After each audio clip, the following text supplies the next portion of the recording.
The amendment fails. Is there discussion on the bill? Representative Zephyr. Thank you, Mr. Chair. I'd like to speak to the bill. Representative Zephyr. Thank you. Body, I rise in strong opposition to this bill for a handful of reasons, both personal and technical. We heard in the sponsor's opening here, as well as in committee, a list of things that this is designed to fight against. One of them is gender-affirming care for people like me. And we heard the sponsor reference the fact that this would be procedure-based. I want to point us to the bill that is not accurate. That is a misrepresentation.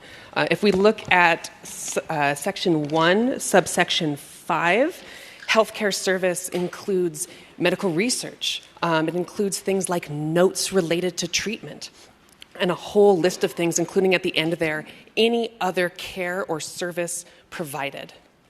If you continue on to the next page in subsection 7, participate in healthcare means provide, perform, assist, advise, admit for the purposes of providing. So this is not, as the sponsor said, a nurse or physician having a conflict with care. This can be a receptionist refusing to admit to someone to the back, even if their nurse, their endocrinologist, their doctor all want to provide this service. In a charitable reading of the sponsor's intent, let's say this was procedure-based, it does not do the things that the sponsor purported it to do. If you were to target gender-affirming care as a procedure, and we talk about mastectomies, that would require, if it were truly procedure-based, to deny mastectomies to all people.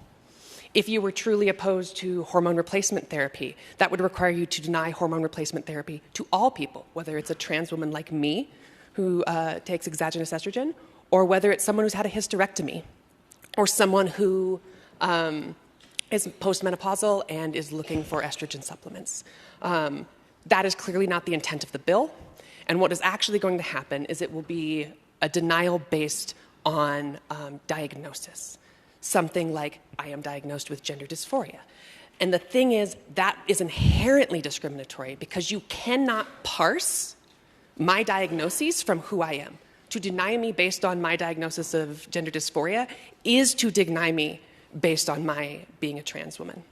This is in direct conflict with federal Supreme Court statute in Bostock versus Clayton County, and it is also in direct conflict with state Supreme Court law in Maloney v. Yellowstone County. In addition to impacting me, hitting on diagnosis can mean you can discriminate against someone based on their diagnosis, whether or not they were a smoker, have drug use, BMI, or have an STI. Any of these things could be caught. And importantly, we heard in a committee that this was similar to other bills across the country. It is not. It is fundamentally different, and one of the major ways it's different is in other states where this is in place, the people who are making these claims of not wanting to provide these services have to do so ahead of time, in writing, so that the places that provide these services have ample time to make sure someone can get the care they need. That's not in place here. So what you can have is someone who has never said a peep about any issue whatsoever, and the moment someone like me walks in, or maybe someone walks in with an STI, they can say, the receptionist can say, nope, I'm not going to do that. I have an objection to that, a strong moral or ethical belief. In addition, I believe it's Section 6 also provides First Amendment protections for these folks. So not only could the person deny care, they can then say, I'm not going to serve you, and also you have an STI, you deserve it. They can insult and harass, and this is a right to bully built into this bill as well. So to me, this bill is such a slap in the face to the fact that when we talk about discrimination, we need to consider that the people who are seeking out medical care have a right to that medical care. And without any guardrails on this, we're denying people at any stage in the process. I'd urge you to vote no on this bill. Thank you. Representative L. Smith.